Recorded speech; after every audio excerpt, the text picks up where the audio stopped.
Hare Krishna. World of দেবলীনাতে সবাইকে জানাই স্বাগত। আজকে তোমাদের জন্য নিয়ে এসেছি একটি ভিডিও, যেখানে আমরা জানতে পারবো যে নৃসিংহ চতুর্দশী কবে এবং আমরা কিভাবে পালন করব। 2024 সালে নৃসিংহ চতুর্দশী আগামী 22শে মে। আমরা কিভাবে পালন করব তা নিয়ে একটি ভিডিও এনেছি তোমাদের জন্য। অবশ্যই ভিডিওটি লাস্ট পর্যন্ত দেখো। নৃসিংহ চতুর্দশী পালন করার আগে আমাদেরকে জানতে হবে নৃসিংহদেব কে। নৃসিংহদেব কে এটা জানতে একটি গল্প আমাদেরকে বলতে হবে।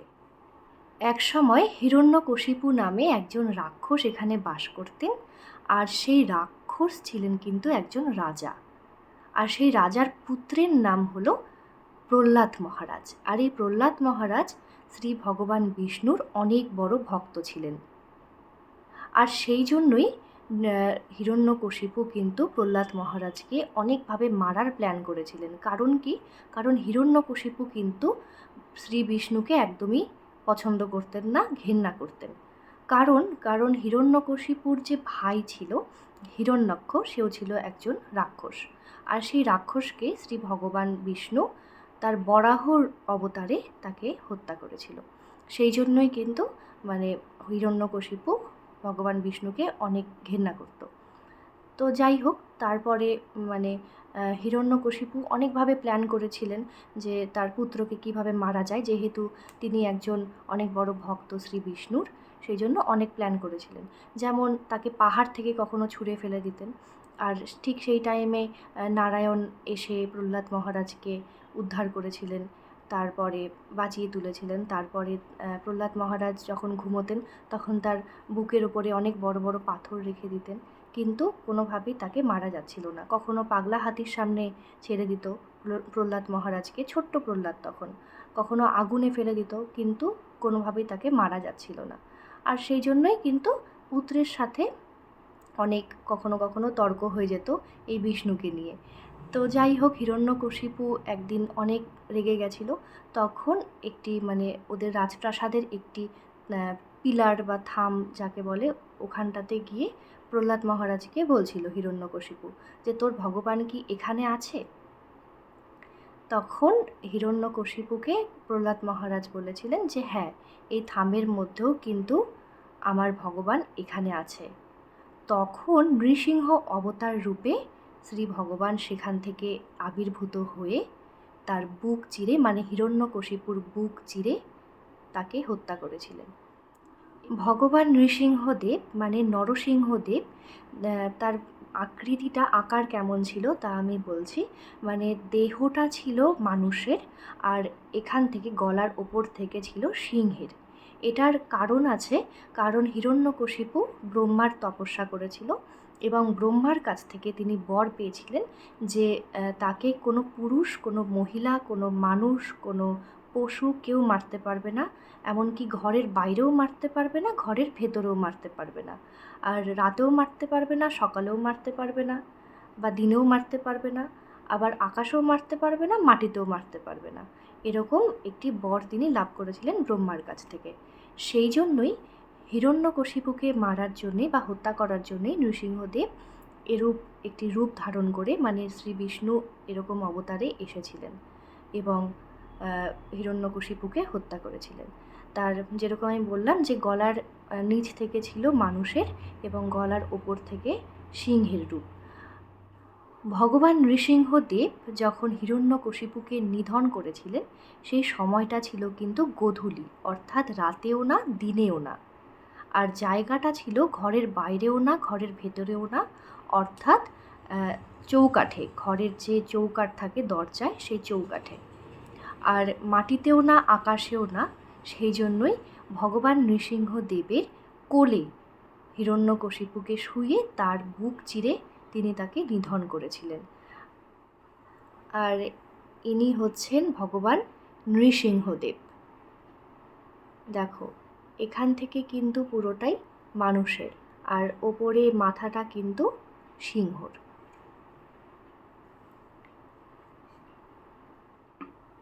এরপরে আমরা আসি নৃসিংহ চতুর্দশী আমরা কেন পালন করব। এই গল্প থেকেই আমরা বুঝতে পারি যে অশুভ শক্তি বিনাশ করতেই কিন্তু নৃসিংহদেব ধরাধামে আবির্ভূত হন। তো আমরা নৃসিংহ চতুর্দশী এই জন্যই পালন করব যে আমাদের জীবনে যত বাধা, যত বিপত্তি আছে তা সব কিছুই কিন্তু নির্মূল হয়ে যাবে এই নৃসিংহ চতুর্দশী পালন করে। আমাদের জীবনে যত বাধা আছে, দেখো আমাদের জীবনে প্রতিদিন কিন্তু অনেক বাধার মধ্যে দিয়ে আমরা চলাচল করি, বিভিন্ন রকমের বাধা আছে। আর এমনকি নৃসিংহদেবের ছবি যদি গাড়িতে থাকে তাহলে গাড়ি কিন্তু কোনোভাবেই অ্যাক্সিডেন্টের হাত থেকে অনেকটাই রক্ষা পায়। আর কোথাও যাওয়ার সময় অবশ্যই নৃসিংহদেবকে যদি তোমরা স্মরণ করে বের হও তাহলে সেই কাজটা কিন্তু সাকসেসফুল হয়। তো সেই জন্যই আমরা নৃসিংহ চতুর্দশী পালন করে থাকি। আর বিশেষভাবে এতটুকুই বলবো যে কোনো কিছু ভগবানের কাছ থেকে কোনো কিছু পাওয়ার আশায় ব্রতগুলো না পালন করাই ভালো। কারণ ভগবান আমাদেরকে যা দিয়েছেন অনেক দিয়েছেন, আমাদের আর কিছু চাওয়া নেই, কিছু পাওয়া নেই। আর আমরা যেরকম জানি যে আমাদের কোনো যদি স্পেশাল কেউ থাকে, আমরা যেমনভাবে তার বার্থডে সেলিব্রেট করি, ঠিক সেরকমভাবেই আমরা ভগবানের সেই আবির্ভাব তিথি কিন্তু পালন করার চেষ্টা করি যতটা সম্ভব। আমরা শুধু ভগবানকে বলি যে ভগবান আপনার কাছ থেকে আমরা আর কিছু চাই না, আমার কোনো আশা নেই, আপনি যা দিয়েছেন আমাকে অনেক দিয়েছেন। আর আজকের দিনটা আমি কোনো কিছুই খাবো না, কিছু খাবো না। আমরা শুধুমাত্র আপনার নাম করব, সারা দিন ধরে শুধু আপনার নাম করব। আমার কিছু চাওয়া নেই, কিছু পাওয়া নেই। জন্ম যখন হয়েছে মৃত্যু তো হবেই, শুধু আপনার চরণ দুখানি আমার লাগবে, আর কিচ্ছু চাই না। আপনার চরণে যেন একটু ঠাঁই পাই, আর কিচ্ছু চাই না। সেই জন্যই কিন্তু নৃসিংহ চতুর্দশী আমরা পালন করি। আর তোমরাও সবাই কিন্তু নৃসিংহ চতুর্দশী পালন করবে। এরপরে আমরা আসি নৃসিংহ চতুর্দশী পালন করার নিয়ম। আগে বলে রাখি, ভগবানকে ভালোবাসার কিন্তু সেরকম কোনো নিয়ম হয় না। ভগবানকে সেবা করার কিন্তু কোনো নিয়ম সেরকমভাবে হয় না। তোমার মন থেকে তুমি যেমন করে পারো তুমি সেভাবেই কিন্তু সেবা করতে পারো ভগবানের। অবশ্যই সেটা কিন্তু সাত্ত্বিক নিয়ম অনুযায়ী। যেরকম কি, মানে আমরা যেভাবে নৃসিংহ চতুর্দশী পালন করে থাকি, আমি যেমনভাবে বললাম যে সারাদিন আমরা কিছু খাই না, শুধু ভগবানের নাম করি। নৃসিংহদেব চতুর্দশী পালন করার জন্য কিন্তু সকালবেলা উঠেই যদি সম্ভব হয় ব্রহ্ম মুহূর্তে, এখন তো গ্রীষ্মকাল, ব্রহ্ম মুহূর্তে কিন্তু স্নান করে আমরা প্রথমে জপ করব। 4টের সময় প্রথমে স্নান করব, স্নান করে কিন্তু আমরা প্রথমে জপ করব, ভগবানের নাম জপ করব। আর জপ করার পরে নৃসিংহ স্তব, যেরকম নমস্তে নরসিংহায় যে স্তবটি আছে সেটা আমরা করব। করার পরে সারাদিন কিন্তু আমরা কিছু খাবো না। যদি কেউ অসুস্থ থেকে থাকেন আপনাদের মধ্যে, যদি কোনো বয়স্ক গুরুজনেরা যদি কোনো অসুস্থ থাকেন, বা তোমরাও যারা অসুস্থ আছো, তোমরা ধরো উপবাস করতে পারছো না, তাহলেও কিন্তু তোমরা ফ্রুট জুস খেতে পারো, ফলের রস খেতে পারো, যেমনভাবে একাদশী পালন করে ঠিক সেরকমভাবে। বা তোমরা কিন্তু একাদশীর সবজি বানিয়ে কিন্তু খেতে পারো। যেরকম একাদশীর দিন যেরকম যেগুলো যেগুলো সবজি খাওয়া যায়, যেমন কি যেরকম পটল, শিম, করলা, এগুলো কিন্তু খাওয়া যায় না একাদশীর দিন।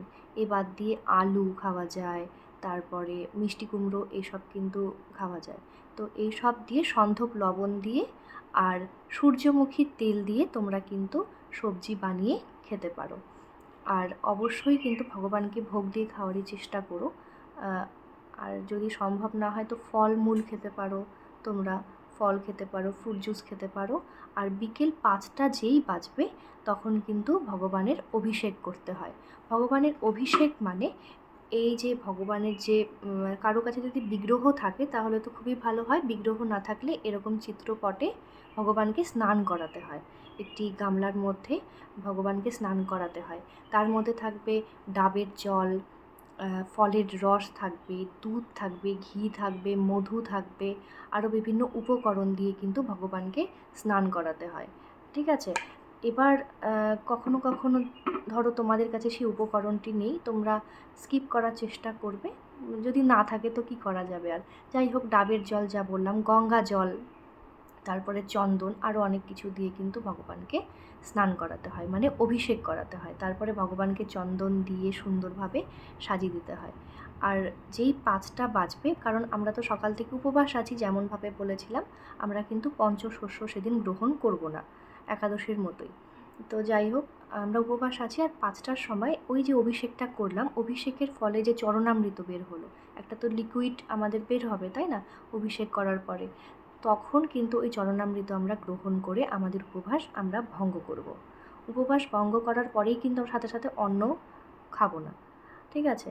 আমরা কিন্তু সেই দিনটা কোনোভাবে অন্ন খাবো না, যেমনভাবে ফ্রুট জুস বা যে সবজিটা আমি বললাম আলু দিয়ে, সেরকম সবজিও কিন্তু আমরা গ্রহণ করতে পারি। আর তার পরের দিন সকালবেলা উঠে ভগবানকে অন্ন নিবেদন করে তারপরে তা আমরা গ্রহণ করব। তো নৃসিংহ চতুর্দশী আমরা এভাবে পালন করতে পারি। আর যারা অশৌচ অবস্থায়, তোমরা অনেকেই প্রশ্ন করছো যে অশৌচ অবস্থায় নৃসিংহ চতুর্দশী পালন করা যায় কি না। আগেই বলি যে অশৌচ অবস্থায় নৃসিংহ চতুর্দশী পালন করা যায়। যেমন তোমরা কিন্তু অভিষেক তখন করবে না, অভিষেক করবে না বা ভগবানের কোনো জিনিস তোমরা হাত দেবে না। তোমরা কিন্তু দূর থেকে দাঁড়িয়ে দেখতে পারো। ভগবানের অভিষেক করা দেখা আর করার ফল কিন্তু একই, তোমরা কিন্তু দর্শন করতে পারো। অভিষেক যখন কেউ করছে তখন তোমরা কিন্তু দর্শন করতে পারো। ধরো তোমরা আশেপাশে যদি কোথাও নৃসিংহ চতুর্দশী পালন করা হয়, বড় যদি কোনো প্রোগ্রাম থাকে, তোমরা কিন্তু সেখানে অ্যাটেন্ড করতে পারো। কোনো নিমন্ত্রণ কোনো ব্যাপার থাকে না এখানে, ভগবানের কোনো অনুষ্ঠানে নিমন্ত্রণের কোনো ব্যাপার থাকে না। আর অথবা তোমরা আমার ইউটিউব চ্যানেল তোমরা দেখবে, আমি সেই টাইমটাতে আমি ভিডিও দিয়ে দেব, তোমরা দেখো। আর না হলে ইউটিউবে মায়াপুর লাইভ যে চ্যানেল আছে সেটাও তোমরা ফলো করতে পারো, সেটাও তোমরা দেখতে পারো। দর্শন করা আর সেই অভিষেক করা কিন্তু একই ফল দেয়। তো সবার কাছে অনুরোধ, সবাই কিন্তু অবশ্যই নৃসিংহ চতুর্দশী পালন করবে। আর আমি যেমনটা বলেছিলাম, ভগবানের কাছ থেকে কিছু পাওয়ার আশায় কোনো ব্রত তোমরা পালন করো না, তাহলে কিন্তু সেই ফলটা কিন্তু একটু হলেও কমে যাবে, ঠিক আছে? যেমন করে বললাম যে ভগবানের কাছে কিছু চাওয়া নেই, কিছু পাওয়া নেই, শুধু চরণ দুখানি আমার চাই, আর সেখানে যেন আমি ঠাঁই পাই, এতটুকুই চাইবো ভগবানের কাছে। তাহলে দেখা হচ্ছে অন্য কোনো ভিডিওতে, সবাই সাথে থেকো।